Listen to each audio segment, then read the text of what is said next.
아니 규제 터졌을 때 한두 번 당하지 계속 당하겠느냐고.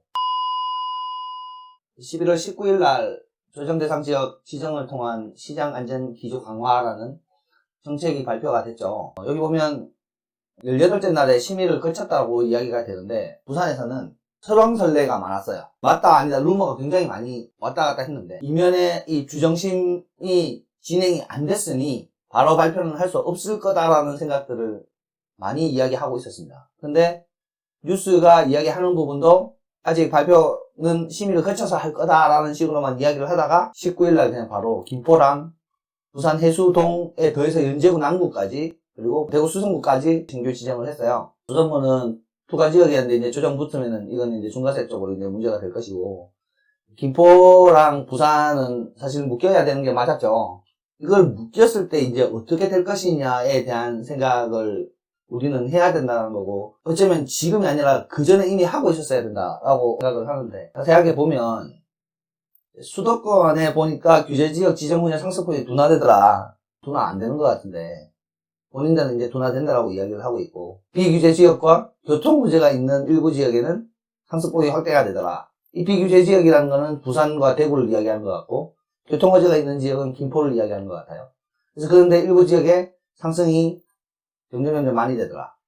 그래서 예를 들어서 부산 같은 경우에는 해제 이후에 안양세를 유지했다고 하는데 작년 말에 제가 말씀드리기를 이 연제구와 남구가 해제가 되고 나서 2019년 9월 달부터 수영구에 투자자가 몰리는 걸 이미 확인을 했었다라고 말씀드린 적이 있습니다. 그 이후에 11월 달에 해제가 되면서 폭발을 했어요. 그래서 안정세를 유지했다라는 말에 대한 의미가 초기에 투자자가 들어오는 시장에서는 시세가 바로 들어 올려지지 않아요.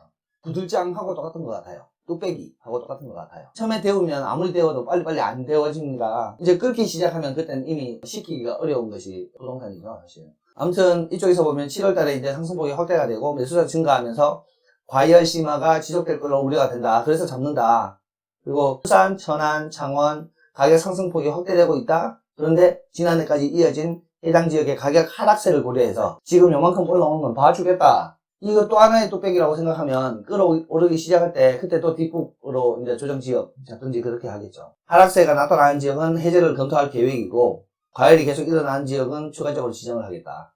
그렇게 지금 발표를 했는데 만약에 전국에 투자자가 100명이 있다라고 쳐요. 그리고 투자할 수 있는 지역이 자 이렇게 5개 지역이 있고 각 지역마다 물건이 100개가 있습니다. 이 100명이 A에 20개, B에 20개, C 20개, D 20개, E 20개를 각각 샀다고 칩니다. 그러면 그 상태는 수요와 공급의 안정을 이루게 되고 가격 안정을 이루게 되는 시장이 되죠. 그런데 ABCD 중에 A가 좋다라는 이야기를 한 거예요. 그래서 A로 50명이 몰리고 B는 20, C는 10, 10, 10 이렇게 해서 100개를 소진을 시킨 겁니다. 이렇게 되면 A 지역은 수급에 불안정이 오고 가격이 상승하게 되죠. 지나 보니까 A 지역이 막 오르기 시작합니다. 사람들이 다 일로 몰리는 거예요. 그리고 여기 여전히 20, 10, 0, 0 이렇게 됐어요. 이제 사람들이 극단적으로 수요와 공급의 문제가 아니라 유동성을 따라서 움직이는 시장을 형성하게 된다. 이때 정부는 이 A 지역을 규제 지역으로 묶습니다. 이렇게 되면 이 70명이 들어가고 있던 A 지역에 사람 수가 30명 정도로 줄어들어요. 0이 되지는 않아요. 잔열이라는 게 남아있어요. 한번 확 끌어올랐는 데는 고점까지 계속 꺾이기 전까지 계속 들어가려고 하는 투자자들 있습니다. 그 투자자들은 남아있고 정부가 이야기하는 시장 안정세를 만들게 되죠. 그런데 B 지역에 수급 불안정이 발생하기 시작합니다. 그리고 가격 상승이 B 지역으로 나타나게 됩니다. 양극화가 돼요, 다시. 그러면 다시 정부는 B를 규제 지역으로 묶습니다. 나중에 52C로. 이렇게 됐을 때 결국은 A도 B도 C도 다 규제 지역이 될 것이고 남아있는 D와 E 지역으로는 나중에 그 상승 여파가 얼마나 더 커질 것인가 이를 판단할 수가 있죠. 서울이 가장 먼저 급등했어요. 그때는 수요와 공급의 불안정 때문에 발생을 한 거죠. 근데 이 서울을 잡으려고 서울을 규제 지역으로 묶다 보니 인근에 있는 광역시인 인천, 대전, 세종 이쪽으로 수요가 몰렸죠. 그쪽으로도 규제를 하기 시작하니 이 수요가 대구, 부산, 울산으로 넘어오게 됩니다. 서울, 인천, 대전, 세종, 부산이 전부 다 같은 사이즈의 같은 가치였다면 어느 정도 이해는 돼요. 근데 오름의 폭이 어찌 보면 서울이 가장 커야 되잖아요. 입지적인 가치가 훨씬 좋은 것이 서울이니까 상승의 절대금액도 절대금액이지만 상승률의 자체가 서울이 가장 커야 되거든요. 근데 늦게 불이 들어오는 지역이면 지역일수록 그 상승률이 너무 급등하고 너무 짧은 시간에 나타난다는 거예요. 투자자는 줄어들지 않아요.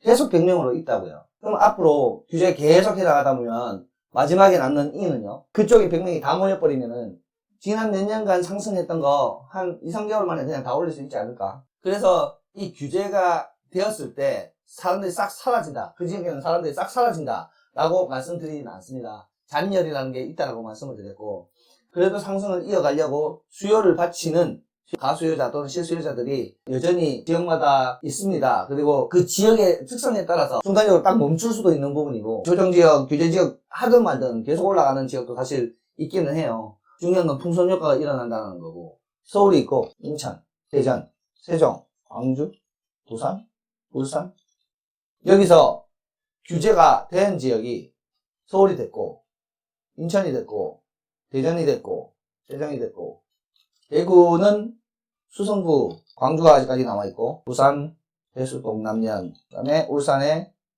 없고. 그러면 서울에 투자했던 사람, 인천에 투자했던 사람, 대전, 세종, 이게 다 각자 투자했던 사람들이 이쪽으로 몰리게 되겠죠. 근데 이제 부산까지 잡았어요. 그러면 과연 광역시만 놓고 봤을 때 어느 지역으로 풍선 효과가 일어날 것인가?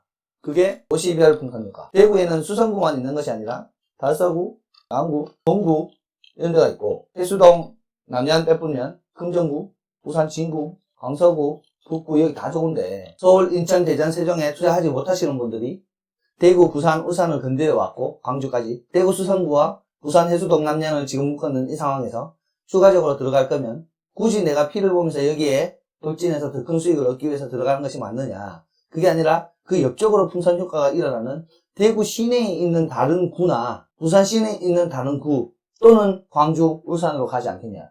근데 글로 몰리는 힘이 훨씬 커져 있을 거다 라고 저는 판단을 하고 기대를 한다는 거죠. 왜? 점점 이 묶임의 수가 많을수록 이쪽의 수요가 더 늘어나는 상황으로 만들어버린 게 이번 정책의 부작용이거든요. 그 부작용이 이미 많이 일어나고 있다는 경험을 이미 해왔으니까. 그래서 결국 인천처럼 부산 묶을 때 다 묶었어야 되고 대구 묶을 때 다 묶었어야 되고, 그렇게 치면 전국을 다 묶었어야 돼요. 근데 전국을 왜 다 묶냐면 이렇게 다 묶는 순간 다시 서울로 갈 거거든요. 사람들이 다 평준해지면 다시 서울로 가지 부동산 투자를 멈추지 않아요. 그래서 그게 겁나니까 지금 끝까지 지금 막아내고 있는 게 지금 현재 정권이라고 저는 판단을 하거든요. 그렇게 되면 결국은 지역이 상향 평준화 될 수 있도록 저평가되어 있는 지역으로 사람들이 몰릴 수밖에 없고, 풍선 효과로 비규제 지역으로 사람들이 몰릴 수밖에 없다라고 생각하는 것이 이번 규제 조정 지역을 보면서 이 부분을 말씀을 드리고 싶어서요.